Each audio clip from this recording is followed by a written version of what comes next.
Good morning, I'm Kara Rucker. It's Friday, March 7th, and these are your Unbiased Updates. President Donald Trump is already rolling back some of the tariffs he just slapped on Canada and Mexico earlier this week. And his administration is bringing back a controversial practice involving children as it aims to meet Trump's goal of the largest deportation of undocumented immigrants in U.S. history. From the Straight Arrow News Studio, bringing the stories that matter to you from across the United States and around the world, these are today's Unbiased Updates.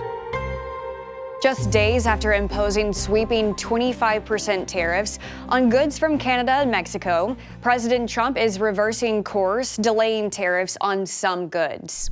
The 30-day exemption will apply to about half the goods coming into the U.S. from Mexico and 38% of those from Canada.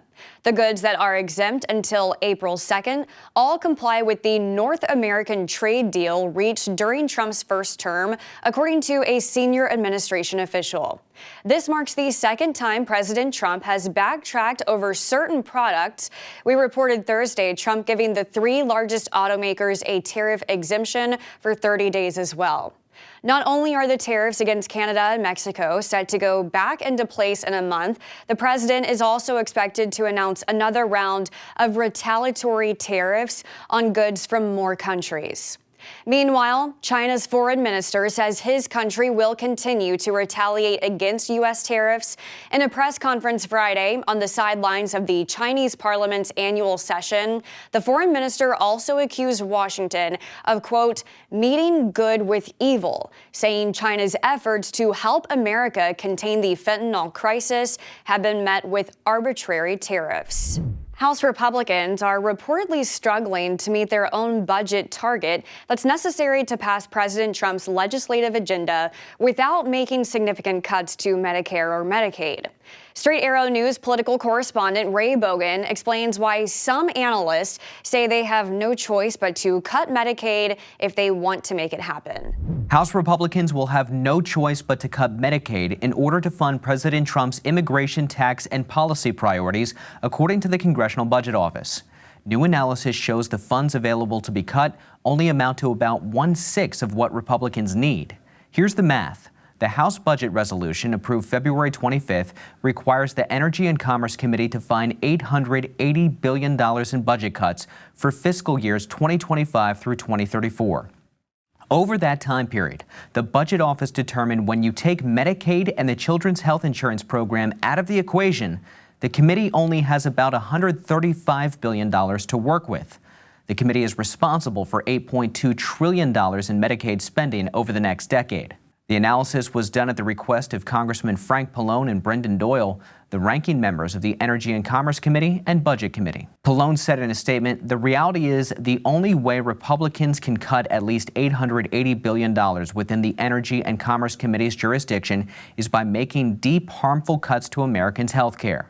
Republicans know their spin is a lie."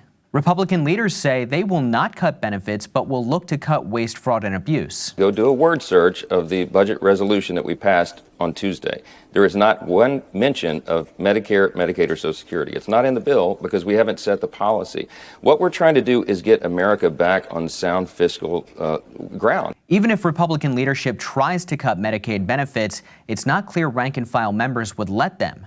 Republican lawmakers in states and districts with many Medicaid recipients are saying publicly and repeatedly that they will not support that. Work requirements, sure, 100%, but anything that slashes into benefits for people who are working, I'm not going to be for it. I think that's probably true of a lot of my colleagues. In a Congress with tight margins, individuals have a lot of power when they threaten not to vote for a bill unless something they want is either added or removed.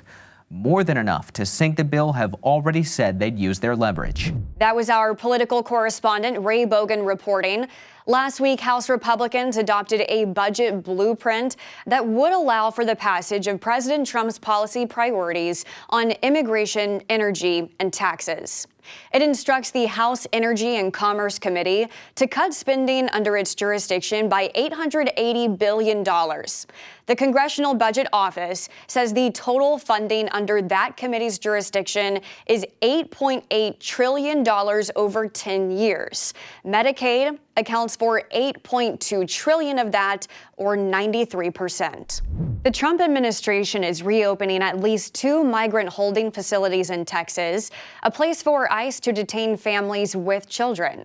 CBS News spoke with officials who say the first group of migrant parents and children have already been sent to one holding facility, which includes a family with 3 children who ICE says are in the country illegally. This comes as part of President Trump's effort to conduct the largest deportation in U.S. history. His Department of Homeland Security confirmed whole families are once again allowed to be taken into Immigration and Customs Enforcement custody. According to DHS spokeswoman Tricia McLaughlin, the Trump administration is refitting 2 Texas immigration detention centers to hold families with minor children who are in the U.S. illegally. The Biden administration ended the practice of holding families with children 4 years ago.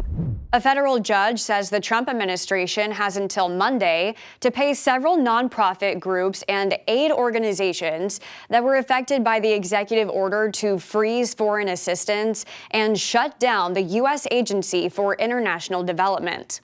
A U.S. district judge ruled Thursday the federal government must release funds to at least 9 groups, including the Global Health Council, Chimonics International, and the AIDS Vaccine Advocacy Coalition. The judge did not order the administration to pay the full $2 billion by Monday's deadline, but it will have to pay a smaller amount, which is set to be determined sometime Friday. That same judge previously ordered the administration to temporarily continue giving out up to $2 billion in foreign aid that was already in place before Trump took office in January. A New Mexico resident is suspected of dying from measles after an adult male tested positive for measles after their death, according to the state's Department of Health. The individual was unvaccinated, and while the official cause of death is still under investigation, this marks a possible second measles-related fatality in the U.S. this year. The first confirmed measles death was an unvaccinated school-aged child in western Texas, the first person to have died from the measles in the U.S. in a decade. That child's death is linked to an ongoing outbreak that has now reached 159 cases. At least 22 people have been hospitalized, and most cases involve unvaccinated individuals or those with unknown vaccination status. New Mexico has reported 10 measles cases so far this year, many in Lea County, which borders western Texas. Health officials, according to multiple reports, suspect a connection between the cases in both states, but have not confirmed a direct link. The CDC reports the measles has been detected across 9 states this year. SpaceX's Starship, the largest rocket system ever built, lost its upper stage spacecraft after liftoff in Thursday's test flight. This mishap comes after a Starship mega rocket explosion in January. But Elon Musk's rocket company does have something to tout from the mission. The 400-foot-tall Starship system launched its 8th test flight Thursday evening.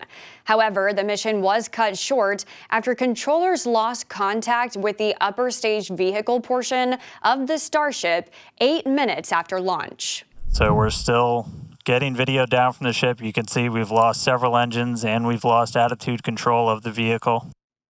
After the launch, SpaceX posted on X, "With a test like this, success comes from what we learn, and today's flight will help us improve Starship's reliability.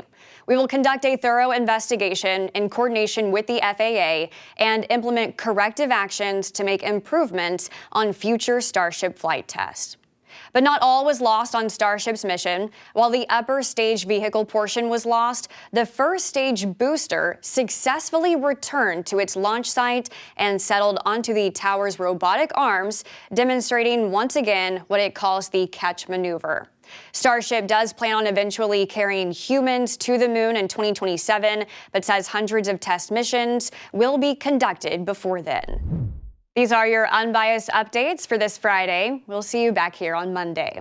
For all of us here at Straight Arrow News, I'm Kara Rucker. Have a great day.